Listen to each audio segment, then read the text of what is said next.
perspective. Welcome, everybody. We're about to start our meeting. We're waiting for a few other members. I see Susan and Eric have joined us, so thank you, everyone, for attending.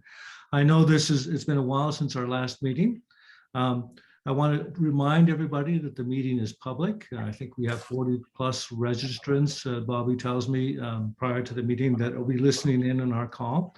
They won't be able to participate, but certainly they're going to hear the tremendous discussion we're going to have on our topics today. It'll also be recorded and then uploaded to our website. I encourage all of you as members of the SRC as well as members of the public to go to the website. All the information is there, including the past minutes and all the slides we're going to talk about today. Members of the public may submit questions. I don't know if we have any, but if they are, we'll read them online and at least involve them in the discussion if appropriate. And we aren't going to have any public question and answer. I encourage all the members of the SRC as well as the members of the staff as well as the presenters to keep on video. It's helpful to know who's speaking, as well as if you have questions. Feel free to raise your hand, ask questions.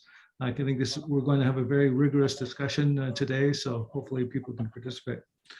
I'd like to start our meeting off with a roll call. I first want to introduce Archana Shestra, who's the newest member of our SRC. So Archana, would you mind just introducing yourself briefly, and then I'll roll call with the rest of the SRC members. Thank you. Thanks. So I'm Archana Shrestha, or Archana Shrestha. I'm an epilepsy physician, and I'm over at the university, and I've been doing this for many, many years at this point.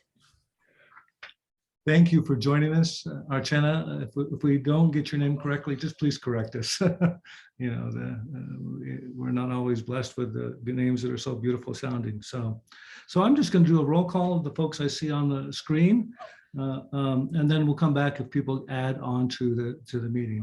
So let's start with Leslie Brooks. Is she on? No. David Brumbaugh. Susan Calcaterra? Sure. Thanks, Susan.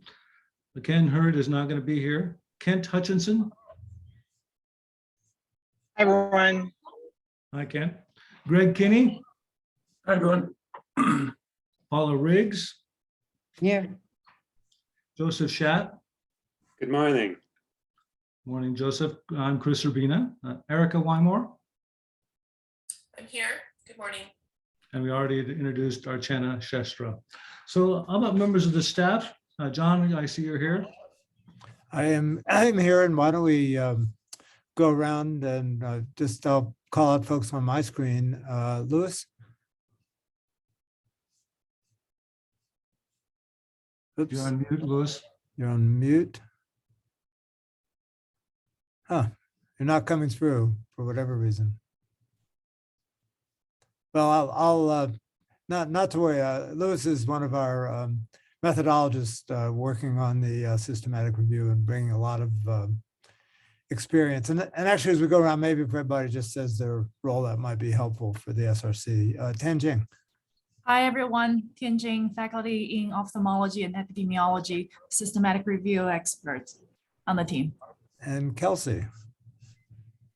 Hi, everyone. I'm filling in for Megan Burin and helping with administration of the study.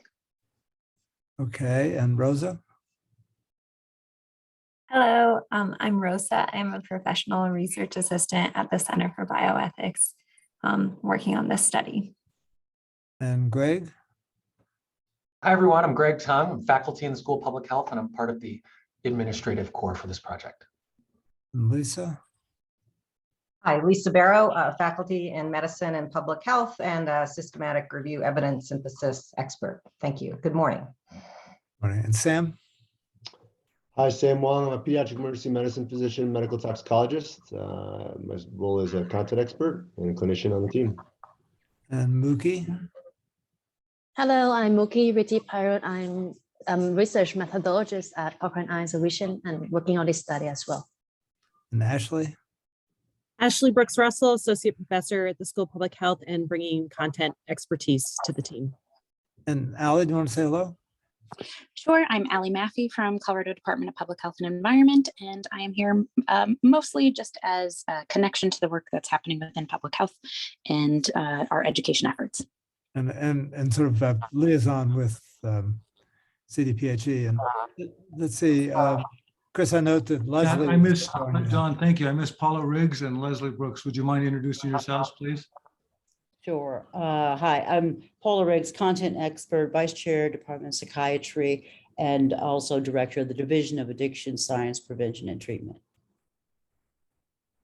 Go ahead, Leslie. Good morning, everybody.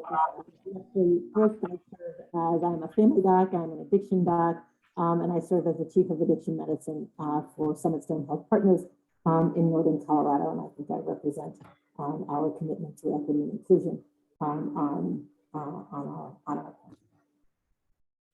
Great, thanks, Leslie. Did I miss anybody that on the screen? Ashley, or who else? I'm good. Yeah, we went through them.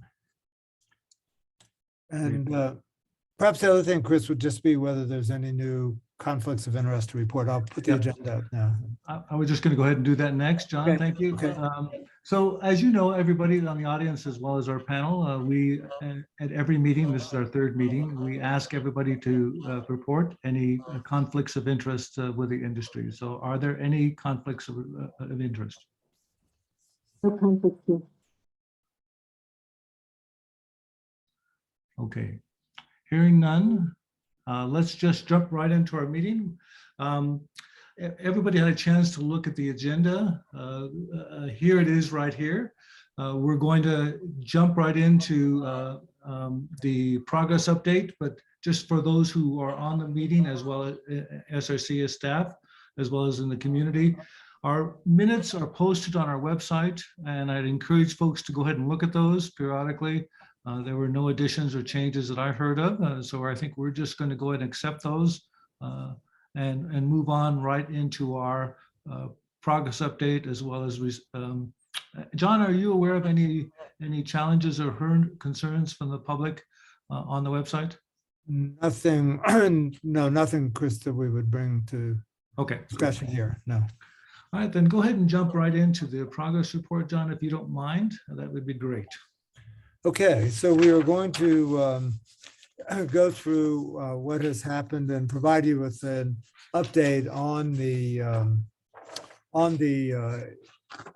project in different ways, and present some of the key methodological challenges that we are confronting. This we put up only because if you go to the website for the project under resources, you will find the meeting materials and what is there, the protocol, et cetera. So just as a reminder and how we modify the protocol after the November SRC meeting. Chris, did somebody join who you need to announce, or are we? I'm going to check here, John.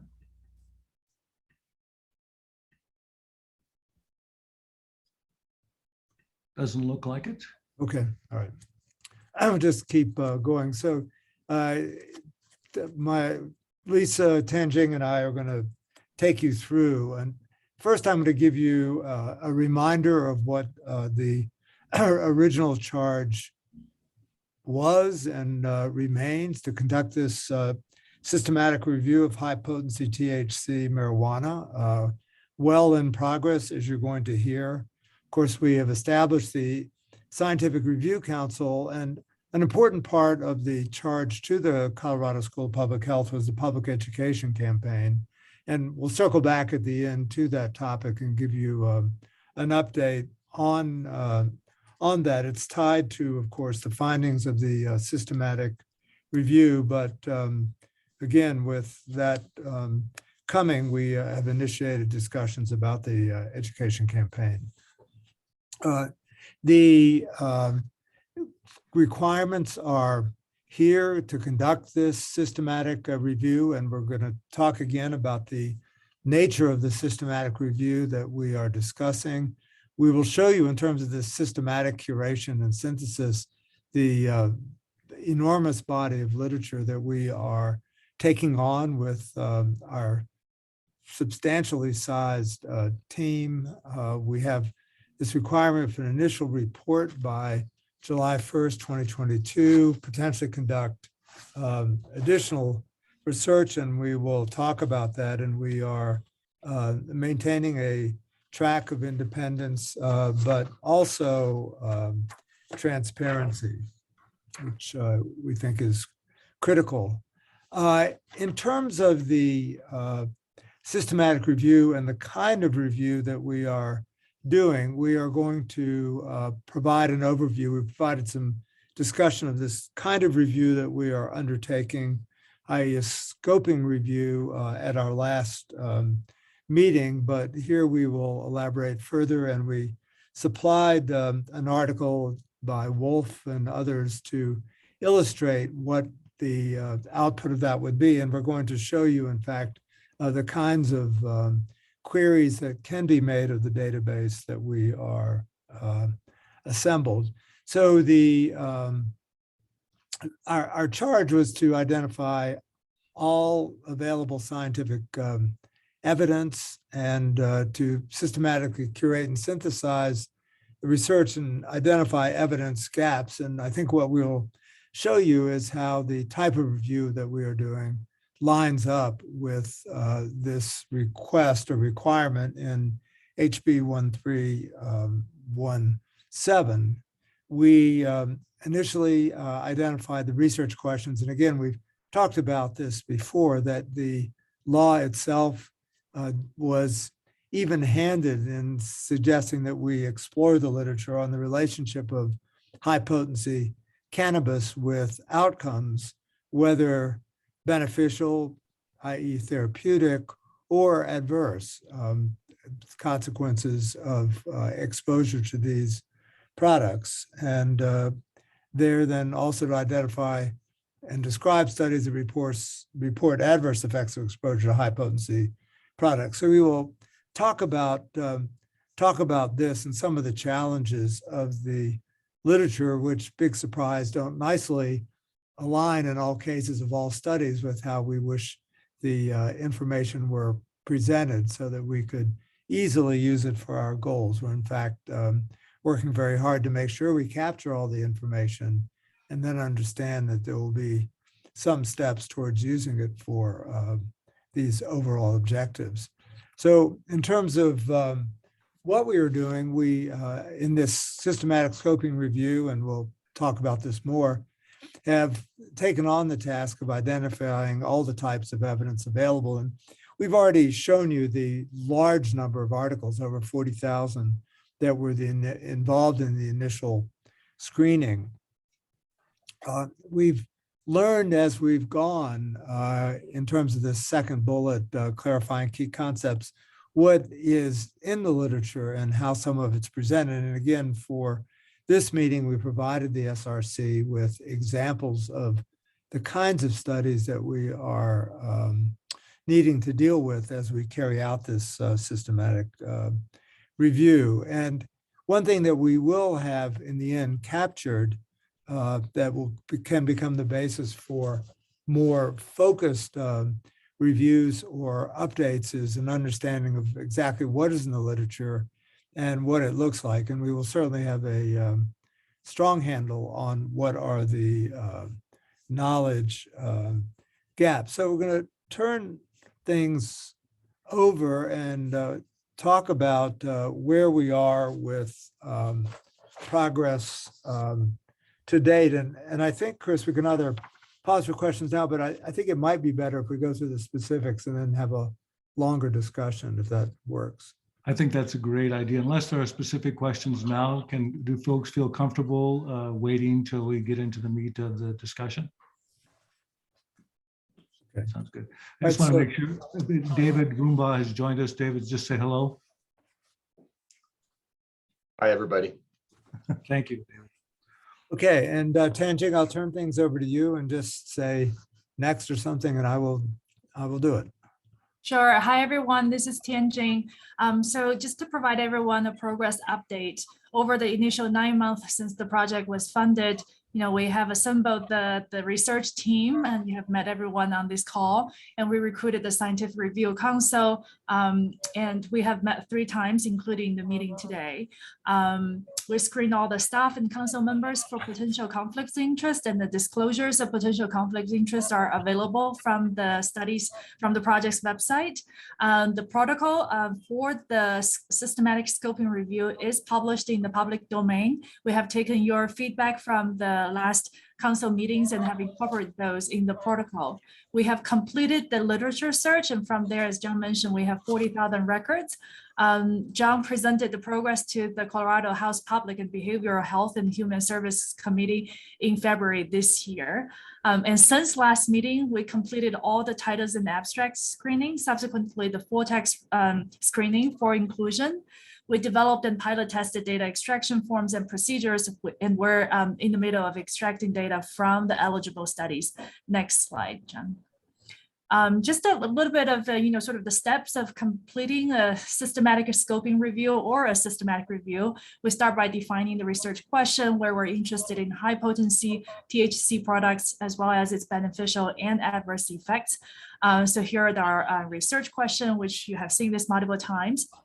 And the next step would be to decide on the criteria for study inclusion. So those are again outlined very clearly in our study protocol, and I would encourage you to take a look, especially for those people who are joining us the first time in the audience. And then the next step is to search for studies. We work with the information specialist who has developed a very comprehensive search for eligible studies. We search multiple databases, and from there, we have a team of students as well as our methodologist applying those eligibility criteria to the results of the searches to identify eligible studies. So the next slide will show you the progress as of today. So from the searches, we have nearly 40,000 records, 46,000 unique records from the searches. So that's very, very comprehensive. For all the systematic review I have done, this is probably one of the largest search. And from there, we reviewed a little over 5,000 full text reports, and we included nearly 800 studies in this systematic scoping review. So that's a huge amount of work, and many thanks to our systematic review team, as well as students who have contributed a lot of hours in this step of the scoping review process. And we're in the middle of data extraction, and I will show you a lot of examples of the challenges we're encountering in collecting the data that can help us not only to sort of think about what will be the next systematic review research topic we're going to work on, and also to provide data to answer the research question, which is really what is the beneficial and harm effects of high potency THC product. And then the next step, once we have a more focused question, these are the data extraction items. And then once we have more focused question, we will assess the risk of bias. So basically the quality of the studies. We don't want to put all the good studies together with all the poorly designed and reported studies. So that's a critical step where the quality of the evidence will be taken into consideration. And from there, we will be able to generate reports and provide conduct both narrative as well as quantitative synthesis if we have enough data. So the quantitative synthesis usually refers to meta-analysis, but there are many other ways to do synthesis. So that's sort of the progress and the steps of completing a systematic review or a systematic scoping review in this case. So Attending, are you open to questions at any time? Sure. So I'm going to pause and see whether we have any questions about the progress. And then from there, I can dive into the next topic where I think will generate a lot of discussion, which is related to the challenges of the exposures and outcomes in the literature about cannabis exposure. So I would encourage folks to just raise your hand. I'll look for them, and then we'll just call on you to ask your question. Thank you. All right. So if there is no question at the moment, I'm sure you will have more after I present a few more slides, which are related to the challenges to classifying and coding and extracting data on the exposures and outcomes. And for many of you, especially those of you who are doing cannabis research, this is probably no news to you that the exposures and outcomes are measured all over the place. It's quite messy.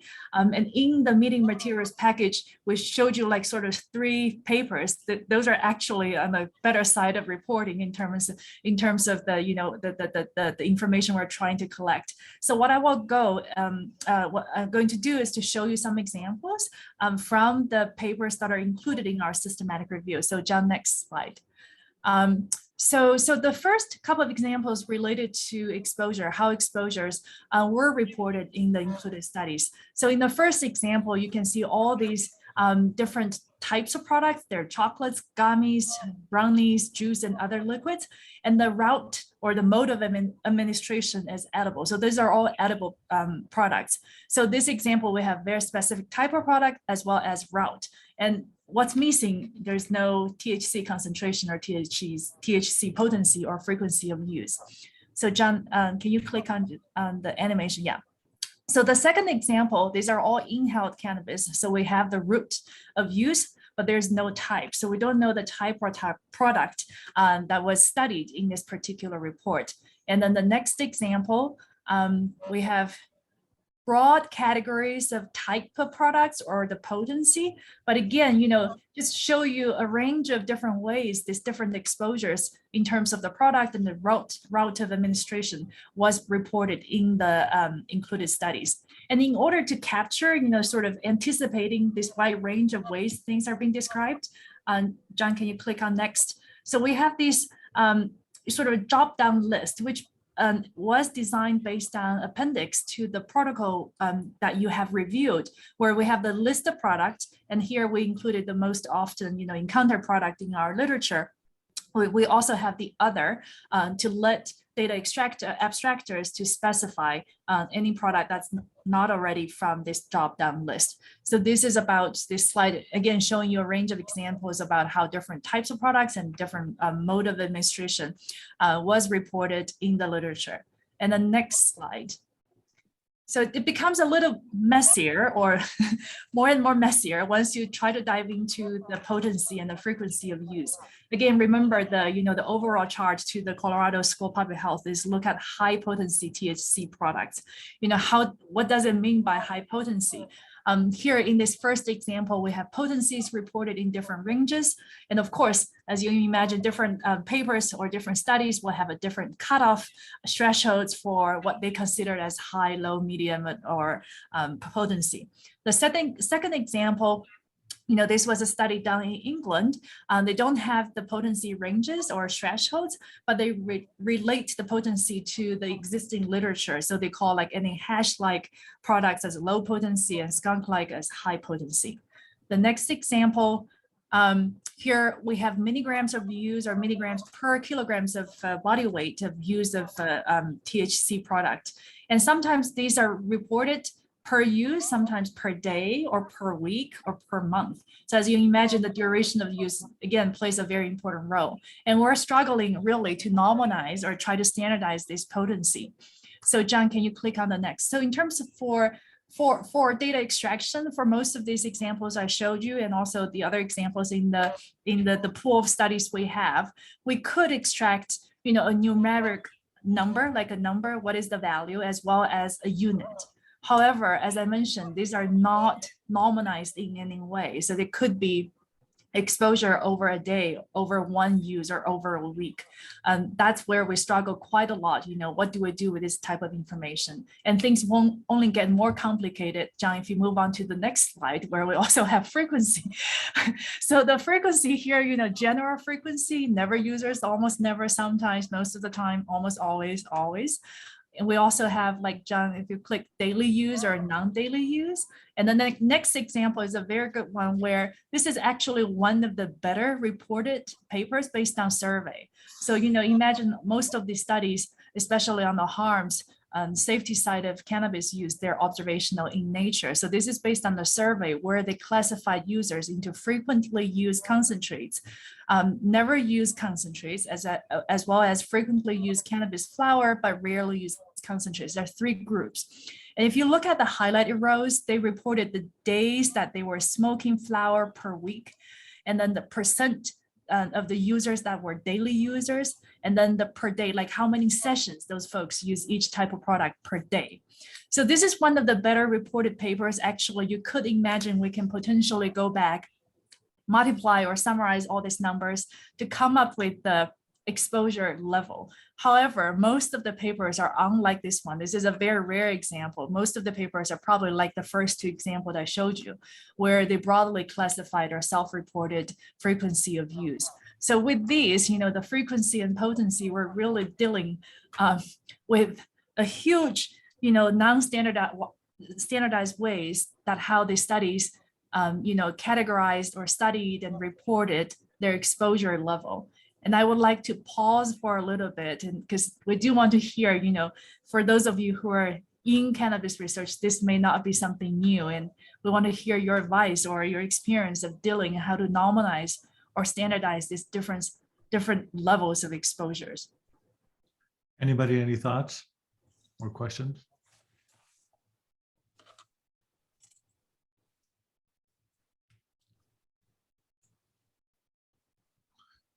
Go ahead. I see Sue.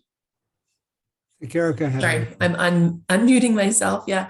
I just wanted to clarify that the examples that you've provided, and these are the studies, the nearly 800 studies that you have that we're focusing on, correct, on the review, and that the other ones that you demonstrated an example where you didn't have potency or you didn't have a concentration reported specifically in the study, those were excluded, correct?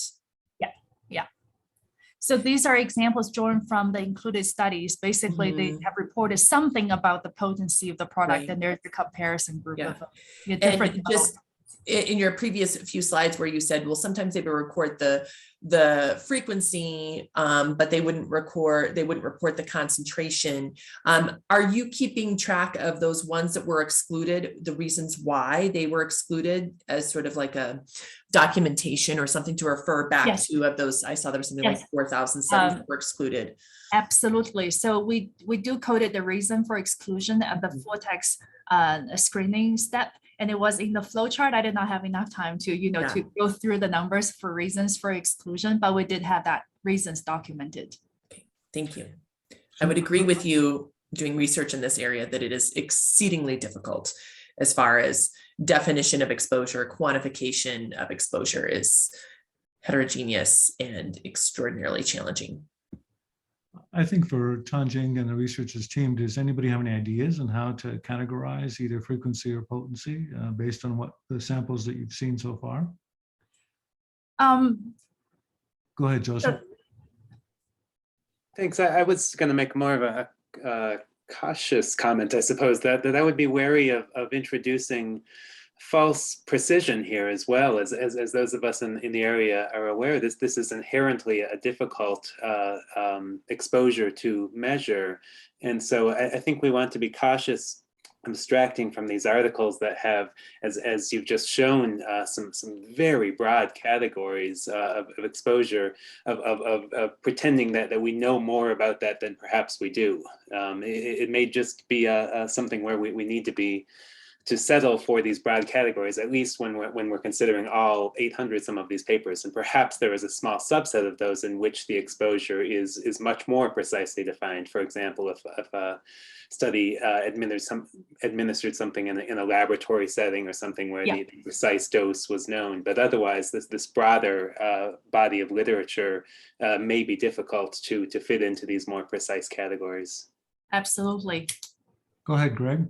And to support what Joseph just said, for instance, the Maltzy 2021 paper that you circulated, they used an app to try to get at what what the potency was and the frequency and everything like that was, and it's pulling from a Canadian database of strain names.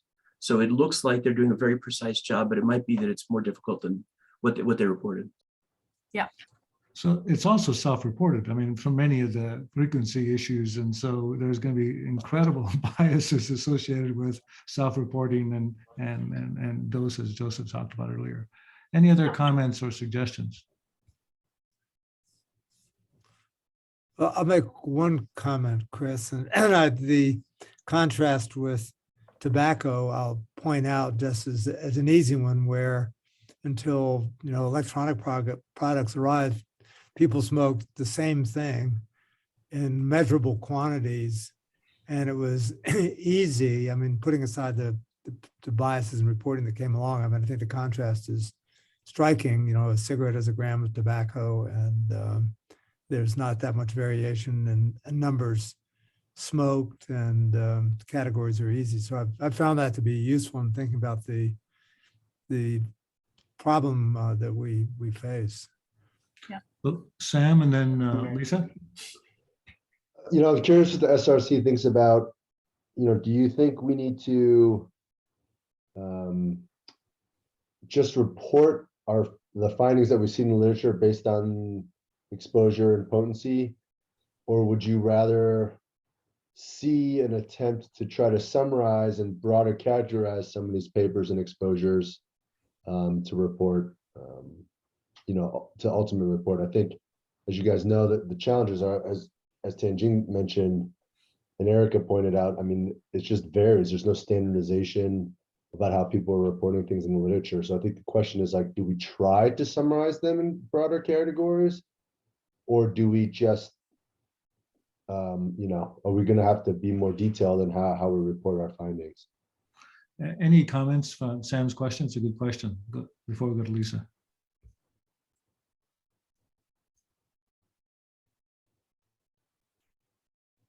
I'll just jump in on that. I apologize, should I raise my hand on the on Zoom? But I think that it's worth trying to categorize and combine. But again, I don't think that you should feel obligated to try to do that for all 800 of these papers. I think for ones where there is a more clearly defined exposure that seems trustworthy, for lack of a better word, that it would be worth doing that for those. But for some of these more broadly defined surveys and things where the actual product and amount of exposure is more ambiguous, that I'm not sure it's worth trying to fit those into a more precise matrix.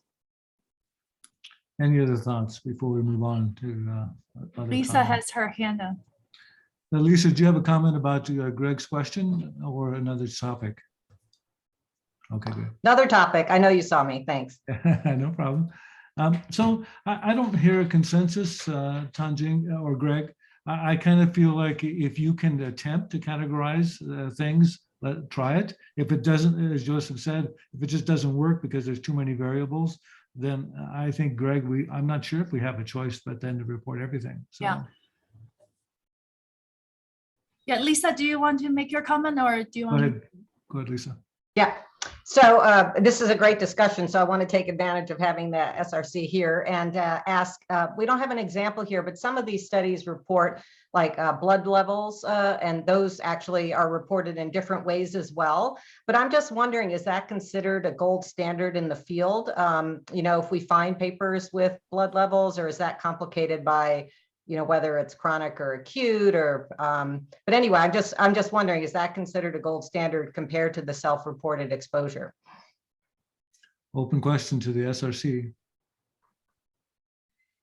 Greg, go ahead. I think that the studies done a while back by NIDA, that they specifically dosed and specifically measured blood levels, that's much more gold standard than we're ever going to get to in real life. Because of pharmacokinetics and because of, like you said, consistent long-term use with background levels and stuff. So I think having blood levels, the number of studies that are able to report blood levels, reporting that as part of the literature is excellent, but I don't think it's going to be standardized enough to make a lot of conclusions from. Thanks. We are recording that, so I'm just curious. Thank you. Yeah. Any other comments? If not, Tanjing, go ahead. Yeah. So John, if you click on next. So again, here is very broadly how we're trying to capturing the exposure. And I think we're our thinking is totally in line with what you guys are suggesting, which is trying to capture these, categorize them as much as we can, and then try to summarize them, or see, at least we will see the variation of how things are being reported and studied in the literature. And the outcomes are slightly more straightforward than exposures. So this paper reported one outcome domain, which is the psychotic disorder. And John, if you click on the next, and obviously there could be other studies which reported multiple outcome domains in the same study, or multiple symptoms within one outcome domain. So this is a paper on obsessive compulsive disorder. So they reported the 3 symptoms in one outcome domain. And in terms of the, here's another example, multiple outcome domains are reported. I think you may have this paper in the meeting material package, where you have vomiting, abdominal pain, appetite, ability to continue working, ability to continue study. And then we're coding outcome at a very high level, so sort of by system level. So we haven't encountered as much challenges in coding the outcomes as compared with exposures. And again, being for the reason being the outcomes are coded at a much broader category. So next slide. I think this is probably most interesting, is trying to capture the exposures and outcomes association. So what does the paper say about relating the cannabis exposure to any of the health outcomes?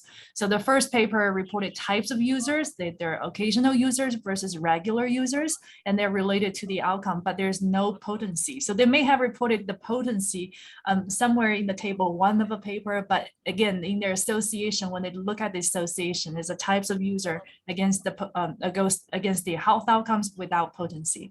The second example, here we have the THC level, so they're related to the outcomes. And again, this is based on regression analysis. They reported the coefficient from the regression analysis, but again, there's no potency. The third example is based on a case series where they reported proportion of individuals with each of the outcomes, but again, there's no association really provided because there's a non-exposed or less exposed group. So in order to capture all this, again, very variable ways of how these associations are being reported, we're pretty much tagging, whether there's an effect estimate, whether there's any measures of association, whether we can extract the raw data and construct the 2x2 table to do something about it, or regression coefficient. So this is like, again, a way, anticipating all these variations in how the studies may be conducted and reported. We're tagging the association in this way. So John, next slide. So many of you sort of, can we move on? Yeah, no problem. So, do we have a perfect study? The answer is probably no. We spent quite a lot of time trying to look for a perfect study. And John, next slide, as some of you mentioned, it's only the experimental sort of controlled experiment where we have all this information reported and studied in the way we want it. So this is a trial, randomized control trial, where you have the 3 groups, and they reported THC level of exposures, and how many puffs, during this experiment controlled condition that each individual was asked to take. And then there's a very specific, measures of outcomes. So again, it's much easier working with the trials where you're looking at therapeutic use of cannabis product. However, the reality is, I would say, more literature are observational in nature, where you're trying to capture their exposure. Again, as you imagine, for any heavy user, they probably use multiple products. They use, maybe on daily basis or very frequently. And then, the THC level, unless they reported either using an app or whatever way, a very faithful way, the information is subjective to a lot of recall bias and information bias. So I'm going to stop here and see if you have any other questions for me before we, sort of revisit a little bit of the screening results and show you some of the, what we envision would be the outcome from where we are, and, sort of try to visualize what will be. Any questions or comments? Because I have one comment, Tanjin. Sure, go ahead. So we know, obviously the real life situation is you guys have done a tremendous job at looking and trying to address all these categories, not only outcomes, but frequency and potency. That may be one of the gaps that we report. Obviously, if we do this well, we say that it's difficult to do a cause and effect or essentially a clinical trial. Yeah. And we say that, that will be one of the statements that we report to the legislature, that obviously more research needs to be done. Yeah. You know, Yeah, we and- can, yeah. So we certainly can draw a lot of analogy to, you know, sort of other fields of evidence synthesis and the healthcare research. You know, there have been ideas of standardizing the measurement of exposure and outcomes, like core outcome set is one of the concepts that has existed for more than 10 years. So certainly we can make those recommendations. And yeah, I agree. Okay. Any other comments or questions for Tanjing? Oh, I see, Erica, you had a question, a comment? Just a comment. I just put it in the chat that I agreed with your comment. I just wanted to cite my agreement. Leslie says that's a helpful review. Thank you very much for giving us a kind of a progress report on that. Any other comments from folks? Okay, let's keep going then. I don't All see right, any thank you. comments. So I'm going to turn over to Rosa. Hello, everyone. I'm going to talk a little bit about the results from the full text screening. So during the full text screening, we extracted 4 major data elements from all of the included studies. So here you can see the full text screening form that was used for included studies. So John, next animation, please.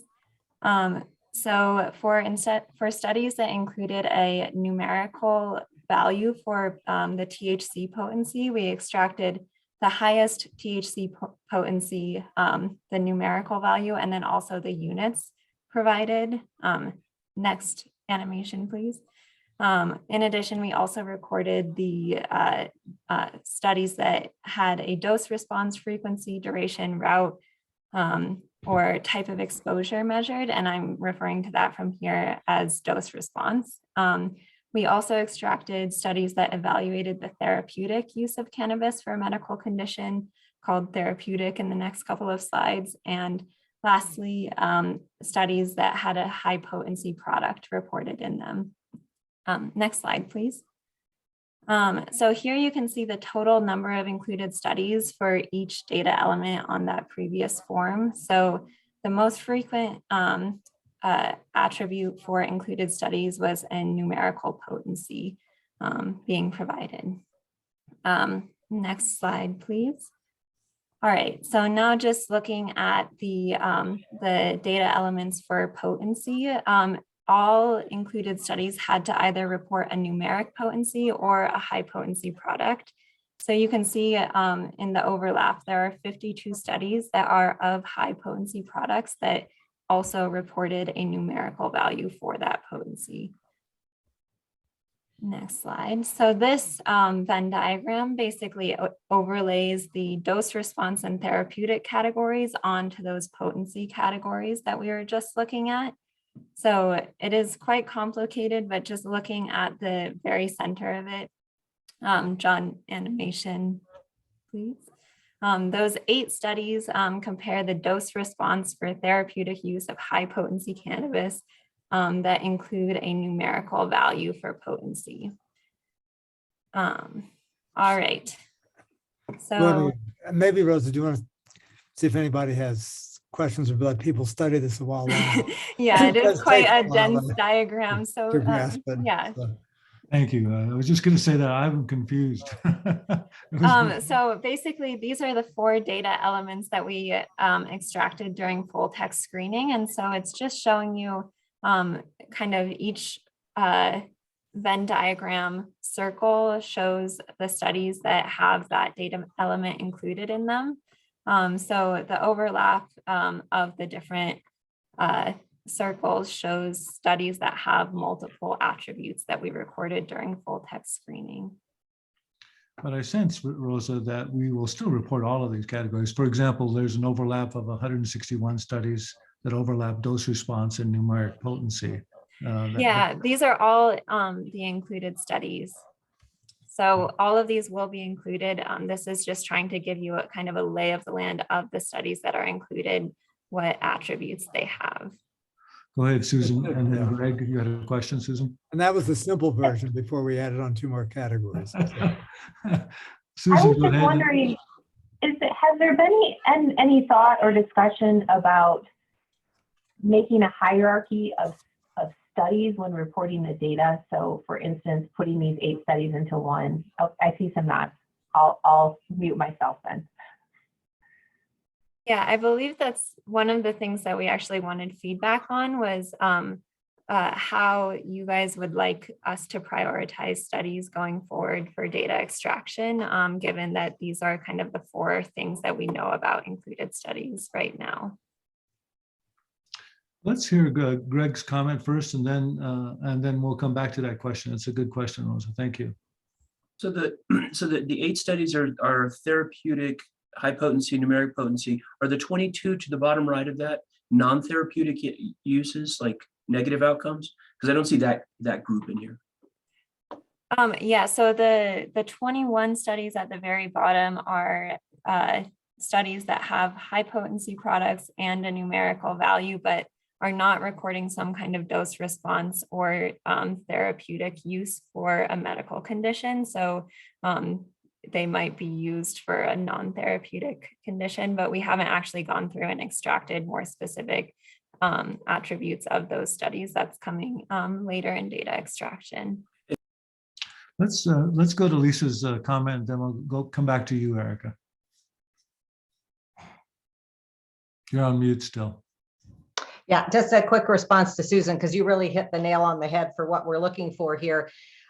So you're right. I mean, this gives us an idea of what we could group together by potency dimension, but there's also other dimensions we'll have to group on, right? Outcomes, population. So we, if we're actually going to synthesize data, we have to have some homogeneity. So, later on, we'll try to get to sort of more questions that we can address with this, but that is exactly what we're looking for. Sort of what are those key groupings on different dimensions that we could synthesize data on. Erica had a question for you, Lisa and Rosa. How we clearly defined high potency. So we had a list of products that was given to us by the SRC previously that it was like dabs, waxes, shatters that we used. And if any of those products were mentioned, they were considered high potency. Also, if the article defined something as a high potency product, we considered it high potency. The reason why I asked that question is because one of the articles that was shared with us today was the D40 trial of the age of onset of psychosis. And they, within their article, had said high versus low potency, but their high potency was estimated to be about 14% THC content, which we otherwise would probably not classify as a high potency product. So I was wondering if you try to take that into consideration when you designate something a high potency product. Yeah, I can respond to that. So we would capture the exact percent THC when we can, and in our protocol. So we're following our protocol basically, and as you'll recall, there was a lot of discussion on this classification. So we haven't actually said, for example, that greater than 20% THC is what our definition of high potency is. So we're hoping after we get the data, maybe, we can set a cutoff, but right now we haven't set a specific cutoff. Joseph, you had a question, go ahead. So just following up on Erica's point about the D40 article, I thought it was a great example of the challenges in the field here. They had these 2 groups that were exposed, they said, to higher versus lower potency products, but they cite a very specific number, that 14% THC potency. But if you read the methods a little more closely, that was derived from police seizures of THC in London, I believe, 10 years before the paper was written or something. And so it sounds very specific, 14% THC. I don't think it's remotely so. I don't think you can remotely infer that level of THC was what these people were being exposed to, essentially. So again, it's okay for there to be ambiguity here, but we don't want to suggest that we know something that we perhaps don't from reviewing this literature. Yeah, point taken about this false precision. I think we all really totally agree with that, which is one reason we haven't set really specific cutoffs. We're trying to capture what we can out of the data. So to go back to your original question, Rosa and Lisa, are you recommending that we try to stratify or categorize these into the into a specific scheme, or are you going to talk about that later? For data extraction. Right. And reporting. Just a comment here. As you will have gathered, and as we can discuss further, the data extraction part itself is going to be very challenging, and we will certainly want to focus our efforts in data extraction on those studies most likely to be informative. And then this kind of characterization of the studies will allow us to do that. Now, we've not set the categories yet that we may use, but what we will have is the tools to say, here's the kind of evidence available, and then what is likely to be most informative. And as you can see from this Venn diagram, some of the subsets that we are interested in may turn out to be relatively small, putting aside all the problems that we've already shown you with regard to both exposures and outcomes as described in these studies. Okay, great comment, John. Thank you. Did you get the feedback that you wanted, Lisa and Rosa, from our SRC? There's a little bit more here. Do you want to keep? Okay, go, keep going then. Yeah. Yep. All right. So this slide is now just focusing on studies that reported numeric potency. So there were 544 studies that reported a numeric potency. And so this is just focusing on the ones that had a unit that was reported as either percent, milligrams, and milligrams per kilogram. So that's how we got to this 470 studies here. So you can see milligrams was the most frequently reported unit. And there are some outliers. We made no attempt to normalize this data either. So, you can see the potency milligram outlier that is at 2000 milligrams. That is 2000 milligrams per month of THC. So it's pretty messy data, but it gives you some idea. And then just removing the outliers on the next slide, you can see here, most of the potencies are pretty low potencies that have been reported in the included articles. So I think that concludes the full text screening section. So Chris, we're going to move on to sort of another topic. So maybe another good point just to pause and see if there are other. Sure, absolutely. Yeah, I wanted to make sure that the research team got what they wanted from the SRC, because obviously if you think about this data and the things that are presented, the research team would love to hear from your comments. Just write them, send them to the team, and we'd love to hear follow-up if you aren't able to think about it right now. This is a lot of material to be presented. Lisa. Yeah, I just want to say in response, or not in response, but Erica's comment triggered me about, 14% we wouldn't be, consider high potency. And so just looking at those last slides, you can see that a lot of these studies don't get up into those high potency levels, however you define the cutoff. So that's been an interesting finding so far, I think. Great. Any other comments? Are we ready to move on then? Hey, Lisa. Okay, let's do it. And I think Lisa? sit with the next batch, sit with you, I think.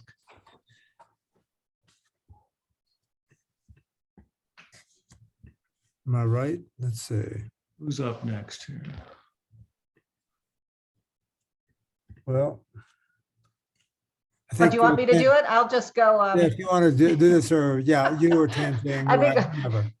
We have such a tag team here. I think we lost that.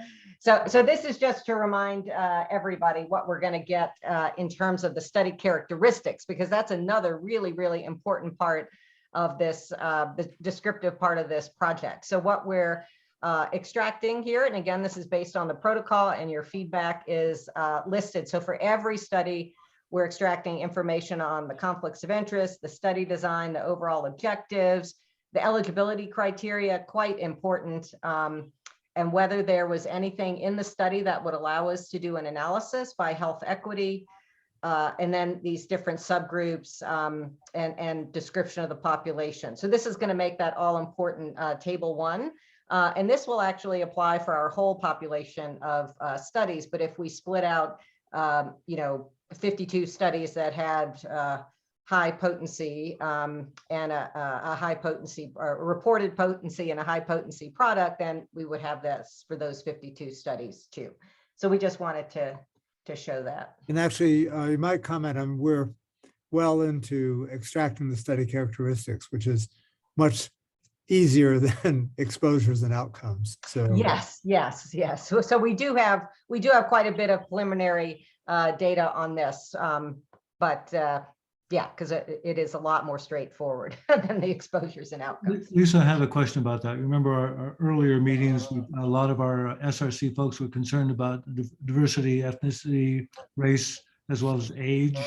Are you, at least in the first cut, are you finding those characteristics in the paper?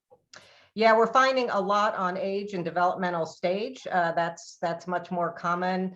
Ethnicity and race is not reported consistently, and it's not reported as much. That's just some data I looked at yesterday, but we're capturing what's there. Thank you.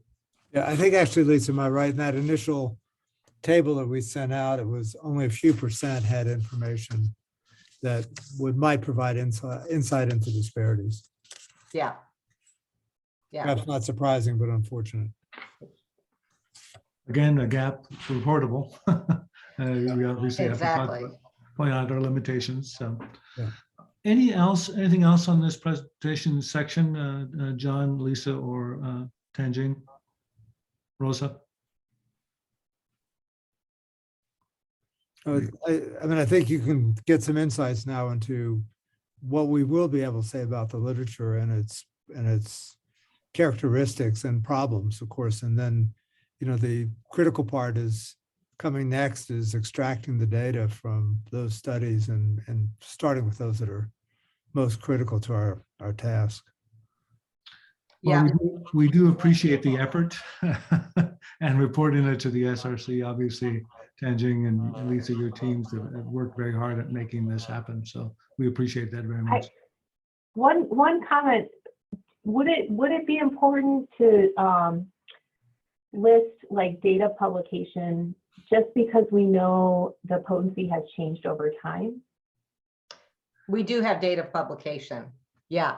And that is something potentially we could do to look at, for one, the reporting of potency over time, but also what potencies were reported. Again, given all those caveats about the problems with reporting the potency. But yeah, we have basic bibliographic information for all of these studies, the journal, the date. Great. Good comment, Susan. Thank you. Any other comments? I'm kind of trying to keep us moving here, but this is great input by the SRC. Appreciate your participation.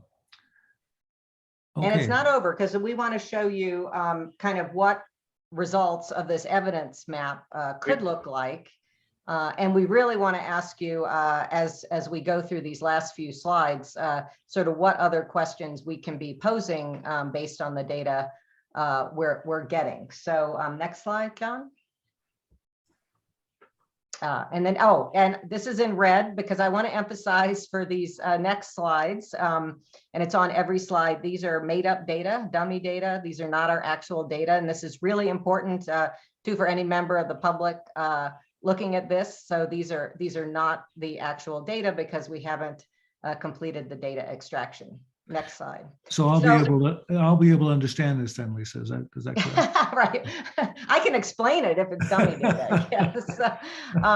So this is actually what the queries to an evidence map looks like. And we had sent around the paper by Wolf, which was an evidence map. And these are used very commonly in environmental health now. And there's a lot of parallels with the question we have here, because in environmental health, you've got primarily observational data, you've got sparse data on harm, and you've got things reported in a lot of different ways in terms of exposure and outcomes. And so these evidence maps have really been used a lot in that field.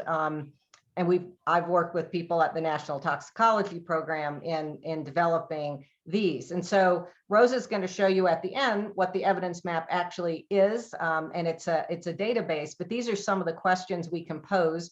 And so my question for the SRC as we go through these is, what are the questions or queries to the evidence map we can make? So we're going to be able to answer this question. So of the different types of cannabis products studied, how many have reported anything really, given the broad range on potency, frequency, or duration? And so we'll get this kind of heat map, it's called here. And this will focus us down on, 4 or 5 studies for a particular product that maybe have potency reported. This is also going to be important if we identify studies that don't have any reporting on potency, but they've got frequency and duration. So we might be able to use them for modeling. So this will help us identify studies for the modeling as well. So next slide. So another question is just what types of outcomes have been studied for the different types of cannabis products. And I know this was a big topic of discussion among the SRC previously, because everyone's interested in different types of outcomes. And so we'll just be able to say what types of outcomes have been studied. And we're also going to look at broad groupings like harm outcomes, for example. And then we'll also be able to see if we have studies that are looking at the same outcomes or similar outcomes, whether we can potentially synthesize them if they have other data that's similar. So next slide.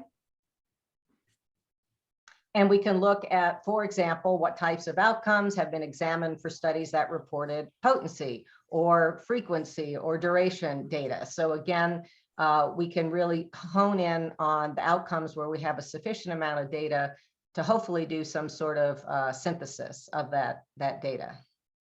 Next slide.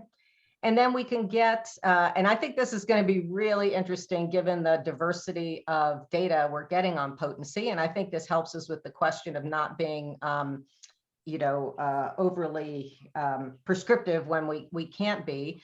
We'll be able to just talk about what potencies have been reported in the literature by different types of units, what are the whole ranges. And so we can do this for all the different ways that potency has been reported. And this will give us a big picture of sort of kind of the different, I think, problems with reporting potency.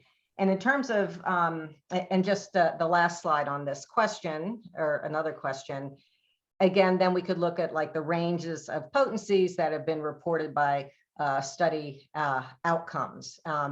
And you see here, like we'll get a whole range, and we'll see that for some outcomes we really have basically no data, or one study. That's a little line there.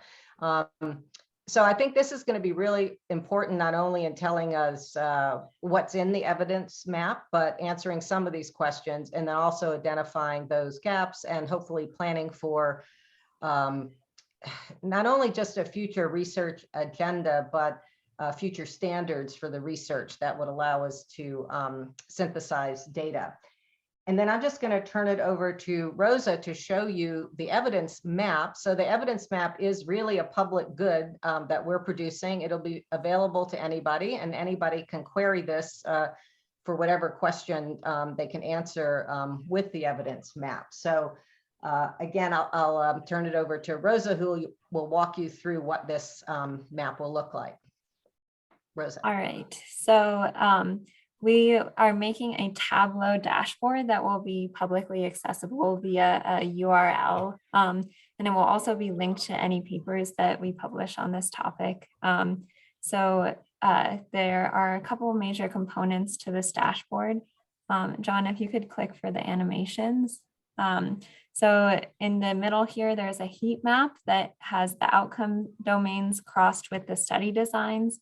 And the boxes are populated with the number of studies that are, at that outcome domain and specific study design. Next animation. And then at the bottom, there is a list of all included studies and also a link to be linked out to all of the included studies. Next animation. That's just pointing out the link to the articles. All right, next slide. In addition, at the top of the dashboard, there is an area to filter by study population. So here I've filtered it to adolescents, and you can see the heat map updates so that now there are only studies showing that include adolescents, as well as the list of included studies that is listed below.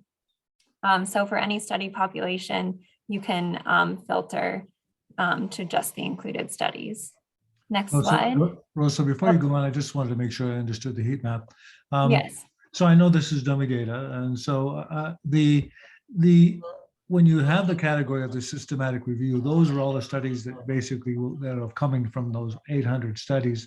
And then will you divide that to observational epidemiologic studies, or those in addition to those 800 studies outside of the systematic review?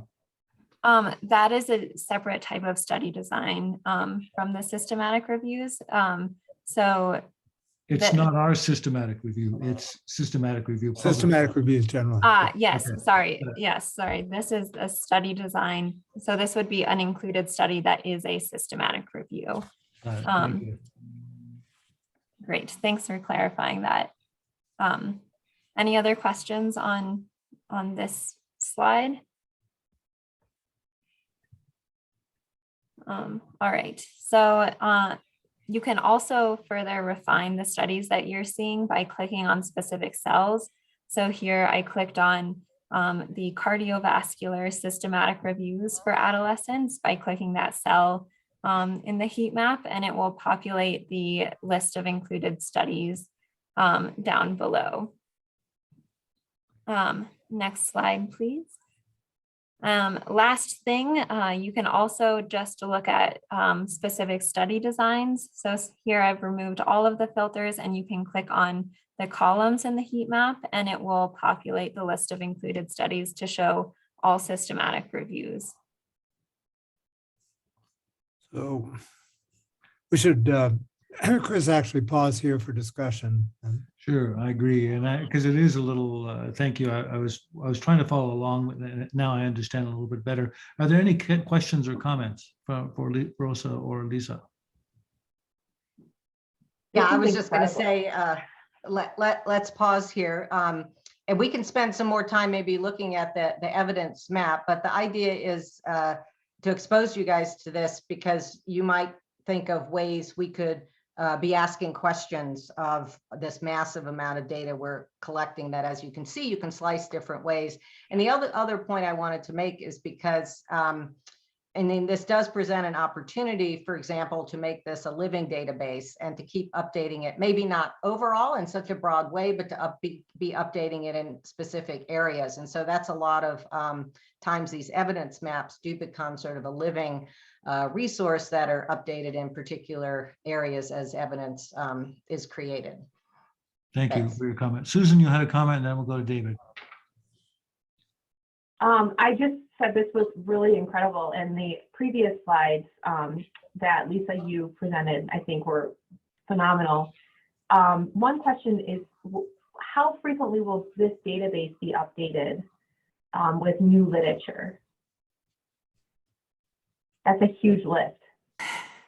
Yeah, well, that's exactly what I was alluding to, because as we were, moving along with this, we thought, wow, particularly if the standards if there is a bit more standardization in the field, this would be really, really important to update it. I mean, that will depend on our resources, how often we could do it. But for a lot of living databases like this, there is an automatic search, for example, that's run every couple of weeks, and then things are fed into the search and screened. That would be difficult, I think, to do with the very broad search we're using, but once we figure out maybe what areas are most, not most interesting, but sort of most useful in terms of data we're getting, we could focus the search a bit more. No, I'll just comment too. I mean, I think you really put your finger on an important point. I mean, a huge amount of effort is going into developing this initial database, and the work of keeping it up to date would be, substantially less expensive, particularly once all this infrastructure is built, and clearly we're going to show a lot of gaps that hopefully will get filled. And one way to know if they're getting filled is to maintain the database. So, I mean, I think ideally this does get maintained, and probably, on some, horizon of numbers of years, because there is much to be done, and there'll be a lot of emerging information. And I think, as pointed out, I mean, basically this is a resource for everybody. And we were fortunate to have the kind of funding needed to create this. I mean, systematic reviews are often done sort of on the cheap, and luckily we're not having to do that. We're really able to do this in sort of the right way. And I think once built, I mean, I think this is obviously something we will have to discuss with the legislature or potentially other funders. But I think we've got a great start on a real resource for everybody. And I think this work that Rosa, Lisa, Tanjing, and others have done to make this accessible shows the potential power of it. Thanks, John. David, you had a comment or a question? Yeah, first of all, I think this is a very nice way to describe the work that you've done in an easily accessible format. I guess my question is this going to be primarily descriptive, or do you see this as being used to help to focus the work of the review, meaning that would we decide as an SRC that for any one of these outcomes, if there's there's a minimum threshold of number of studies, and if there's not enough studies to pass that threshold, that we wouldn't really even dive into it, just to try and focus it, because you have so much data in so many categories. It seems like you guys could be working on this for years if we don't narrow down and assess the quantity and quality of evidence within any one of these outcome domains.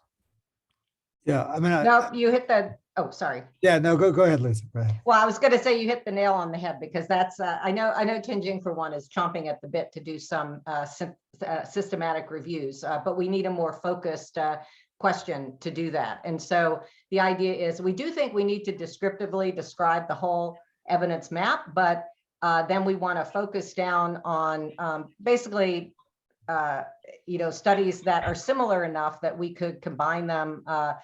And it doesn't need to be quantitatively combining them. There are other ways to synthesize evidence that don't involve a meta-analysis. I mean, that would be ideal, but we could also synthesize groups of studies. And so we're really going to need your help, because we may even wind up with groups, many groups of studies that we can synthesize that we would have to prioritize among. We just don't know the answer to that yet. Yeah, just to elaborate, I mean, we know what our priority is, given the focus of HB 1317, and these tools would allow us to get at those studies that might, for example, be amenable to using the data to model dose response. If we find them. I mean, I think you've seen the challenge already of finding the kinds of ideal studies we want, but at least we'll know if they're there. I think that's key. So I mean, I think, yeah, it is necessarily descriptive, and then supporting hopefully the next steps that I think you're implying we really need to get to. Greg, you had a comment? Thanks, David. When this goes live and people are able to make queries of it, or my first suggestion is that you keep all those queries, because you might get some desire path ideas of what people are trying to look for and how people are trying to aggregate the data. But having some way to aggregate it, it seems like you've gotten perfect granularity. Every study can be defined by a set of 4 or 5 variables. But maybe other people who are trying to use it could give you some ideas about how to make it less granular. Lisa, any comment? No, that's a great suggestion. I don't know how we can. I mean, I'm sure there's a way to do that. That'll be interesting to record those queries. That'll be very interesting. Just one little add on to the previous comment. We don't actually need a lot of studies to do a synthesis if we find them. You can do a synthesis with 2 studies and then build on that in a living review kind of way. So you know, we can look for little pockets of studies to do a synthesis on. Let's pause for a little bit, see if anybody else has any other questions or comments for Lisa during this section of the progress update. Are folks still with us?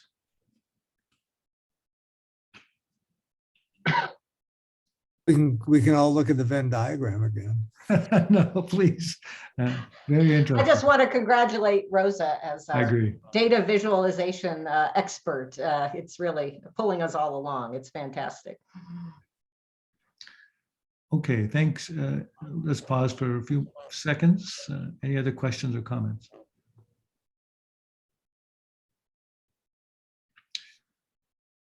Hearing none. Lisa, did we get to the questions that you wanted out of this section, or? Yeah, I think so. I mean, if anything comes to you after, and certainly, as Greg pointed out, when people actually get to start to use the database and query it, other thoughts might come in terms of questions. But if anything comes to you at any point, you want to know, oh, you know, could we get this out of the database? Just let us know. Okay, great. Thanks very much. Anything else on this section, John? No, not really. I mean, just the last Chris's sort of some summary what next comments, and I think I can go over those, and I think we should then discuss the timing of the next meeting, et cetera. Do you want to talk about an update for the educational campaign? Yeah, I've got that on the next. Yeah. Okay, good. Thank you. Yeah. That's good. Okay. So I mean, just next step. So as a reminder, I mean, we really all have a report due to the legislature because it's both from our team and from the SRC.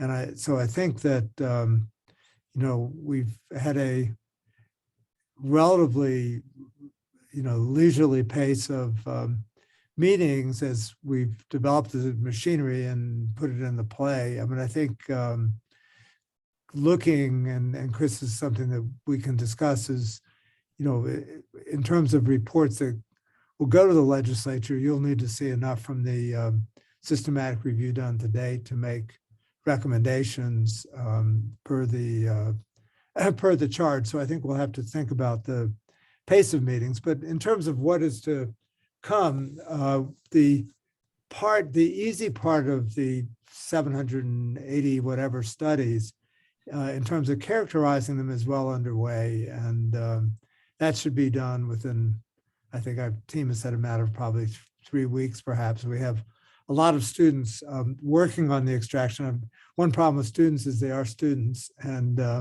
many will be finishing up because we're at May. So we're trying to sustain our team, because those of us who are with us have now, you know, really settled into the task. The really challenging part of this, where we intend to give priorities to the data extraction based on our charge, that's going to take a while. And as you can see, we've tried to develop a data extraction approach that allows flexibility to understand what is actually in these studies. And we're going to have to complete not only sort of saying what is there, and you saw the ways we're attempting to categorize that, but then getting all the numbers that we will want from those studies that are informative. That work will take some time. So, you know, as you've seen, we'll be able to describe the literature with increasing detail as we move forward in the next batch. Then when we complete these sort of form of what the studies are, we'll be able to describe them, sort of the first bit of the presentation that was covered by Tan Jing. So that we, you know, thinking about the next meeting might be where we go.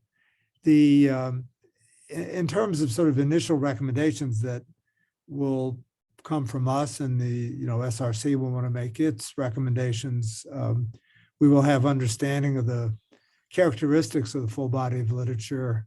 We'll sort of know, I think, to an extent, what evidence is there that is most specific to our task and potentially most informative, so we can target these more in-depth looks at the evidence. And in the end, we all have to come to recommendations for research. I'm sure we'll have many, including probably recommendations on addressing the methodological problems that seem to abound in this literature, like many bodies of literature where, exposure is, I'll use a technical term, messy, and the outcomes are diverse. So it's a real challenge and, heading towards policy recommendations as well.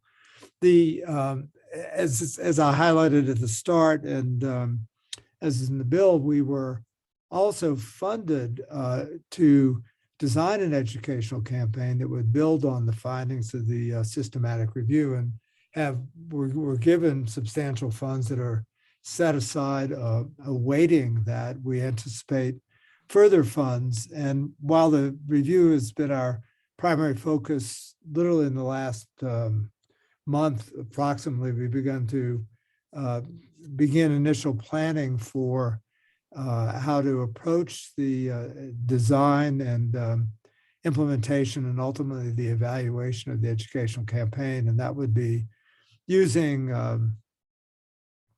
resources within the School of Public Health, elsewhere on the campus and beyond. And we've had some internal meetings and had a sort of a broader discussion actually just last week, as you know, Chris, since you were present. And I think, again, I will only say that I think is obvious to all, we are not going to be showing spots on TV to reach the audience here. There may be a few of us who still watch CNN here, but certainly our users of high THC products need to be reached in more contemporary ways, and there are multiple groups. I mean, and I think the guidance of the SRC around remembering diversity. I mean, our population of users is defined by so many different characteristics, and probably each cell of those characteristics may well lead to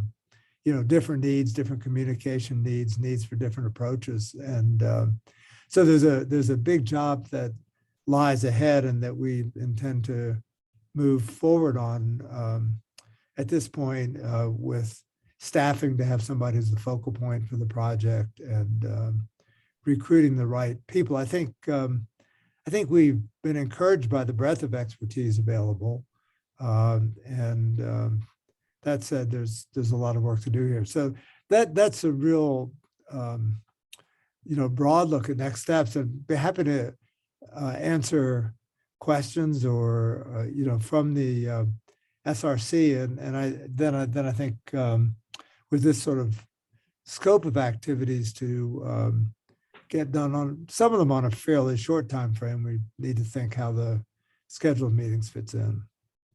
So thank you, John, for that summary. I'd like to open it up to the SRC to see if there are any questions or comments to the research team, as well as you, John, to see if there are folks. Leslie, it says, go ahead. Sorry, Chris, now I remember that you asked us not to put stuff in the or to communicate via chat. I'm just curious, thank you, Tangent, for and the team for that incredible summary. I am still sort of absorbing and digesting this, but I guess I'm just curious. I know the race and ethnicity data is we commented on that. I'm curious if there's any, and do the data point us to any regional characteristics or geographic characteristics or trends and commentary there, and tanging us your note there. If you could say about all these characteristics by region. Yeah, I think that would be important, at least to understand and look at and see if there's anything worthy of commentary there.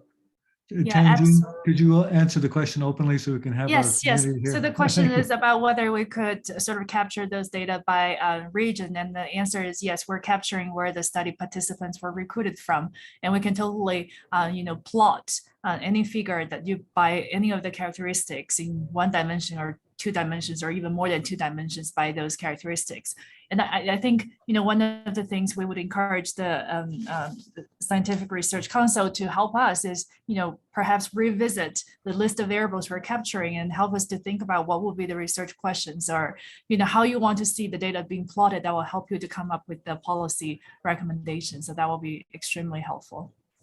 Tianjing, do you want to give a little preview for that first batch of studies that were looked at? I mean, in some ways, the answer is, to Leslie's question, the answer is yes, but there's an awful lot of studies where characteristics that will be important for potentially stratifying the data by place or person are just simply not going to be there. And I mean, in the first, this is the first 247 studies, I think.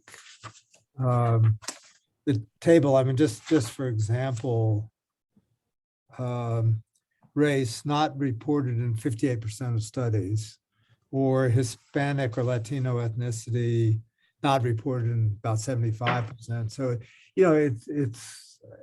I think we're going to be able to do some exploration. I mean, again, I think the value of what we're doing is we're going to be able to point out the many deficiencies that are there, which hopefully will inspire some, better targeted research at the most critical populations. Yeah, especially with the Tableau, Rosa presented, and any end users of the public can filter by their characteristics they're interested in and see what literature is available there. I think will be incredibly useful for, research or for just for the public good.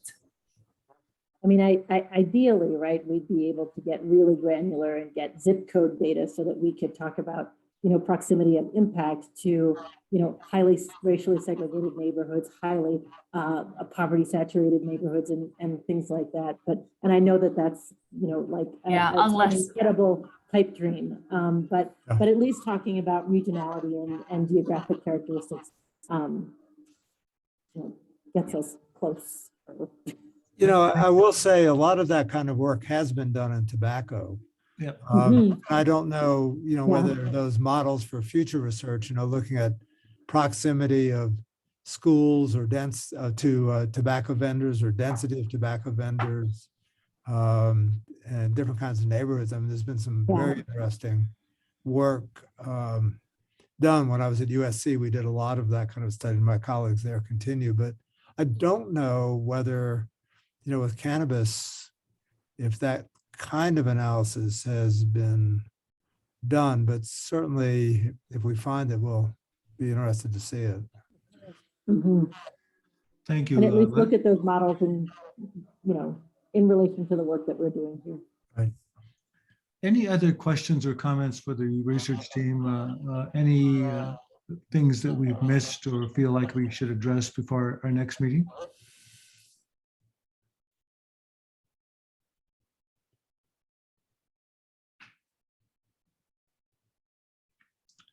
So hearing none, John, when is, I guess we have an interim report to the legislature due July 1st. Would it be reasonable that we could have a meeting before then to talk about the kind of interim findings of the research team? Would that be reasonable?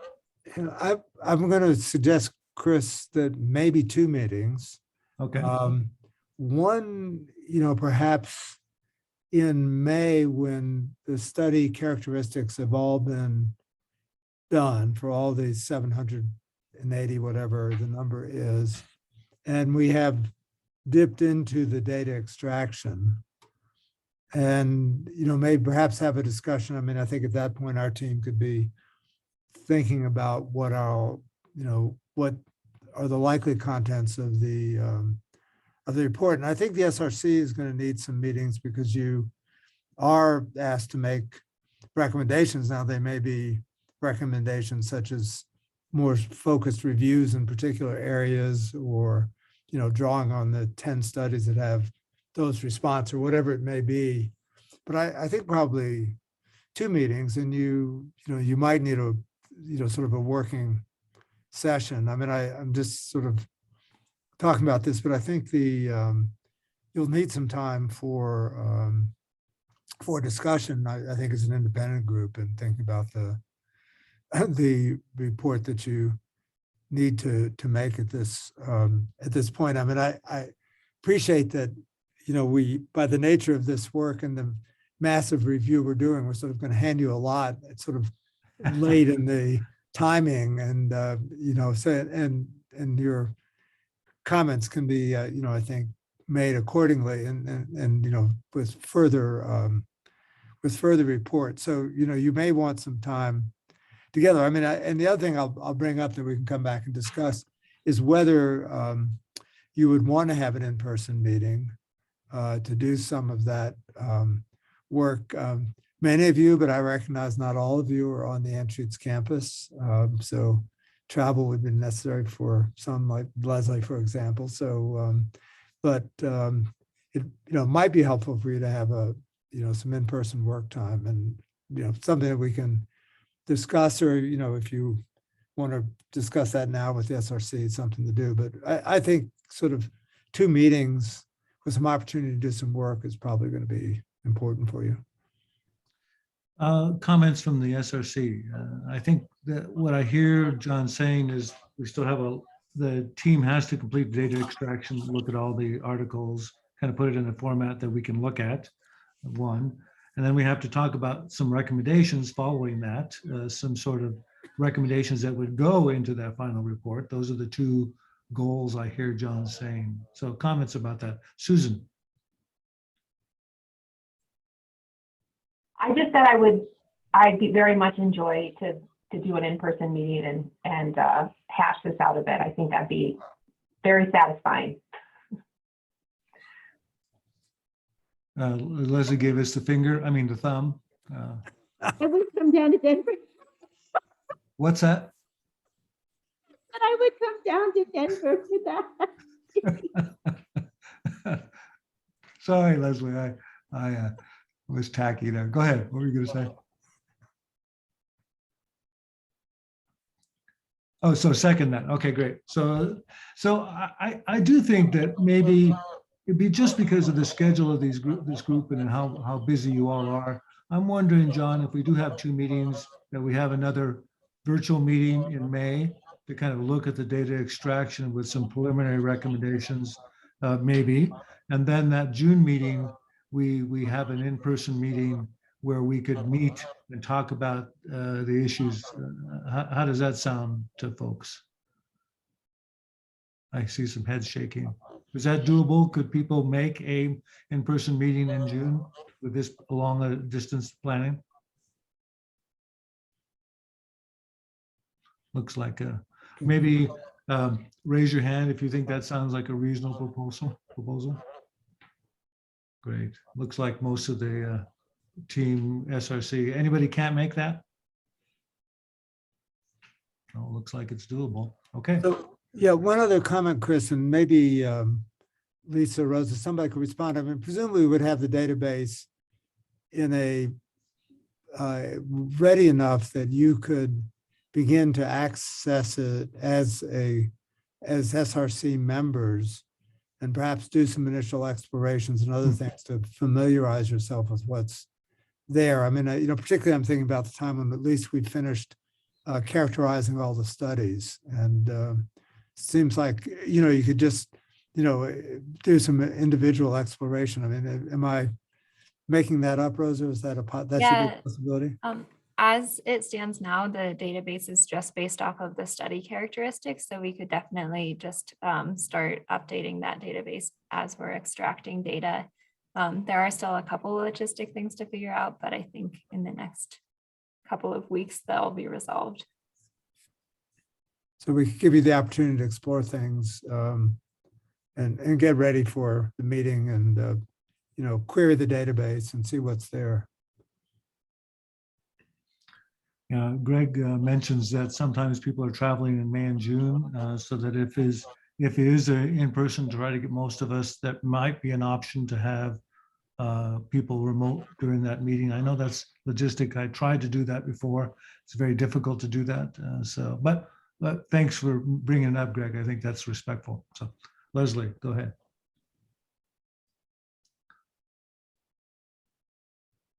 you're still on mute. No, I think her hand's just still up. I raised my hand for the vote on June. Oh, okay, great. I didn't have. So John's question's a good one, Rosa. That's doable, that we can actually look maybe at the data in May, at least the extraction, and kind of play with it ourselves, so to speak. I think we will extract as much as possible, and then, and hopefully we'll be clean enough for you to explore. Okay, great. Yeah, I just think it's important to have that caveat. That's one reason we didn't want to show the preliminary data today, because we also have a hierarchy of data extraction. So it's not necessarily even representative, of the data that we have. And so we can certainly populate the database, and if we keep it for use among the SRC, then, we don't have to worry about it possibly changing. So just keep that in mind. That's all. I mean, that's fair, Elisa. I think that the one having us look at it allows us to ask more questions. I mean, obviously, right. So although I did understand the dummy data, and it was more useful if we actually look at the studies. It's the study characteristics piece that will be should be available. I mean, I think the actual extraction from the different studies of data is going to be more challenging. But both in putting it there and in retrieving it. So if there are no other questions or comments, I hear a proposal that in May, we'll try to have a virtual meeting, and the research team will try to do their best job of trying to populate that data, the database, and then we'll have a chance to look at it, and may possibly have a in-person meeting in June, with a caveat that some people may not be able to come, but still will be able to comment on the processes going forward. And I think it's important that all of you know that you're welcome to comment at any time of any of the materials that we've sent you, and send it to the research team, as well as the public's welcome to comment on any of the discussions that we had so far today as well. We try to make this a very open process as much as we can. Any other final words, John, that you wanted to give to the SRC?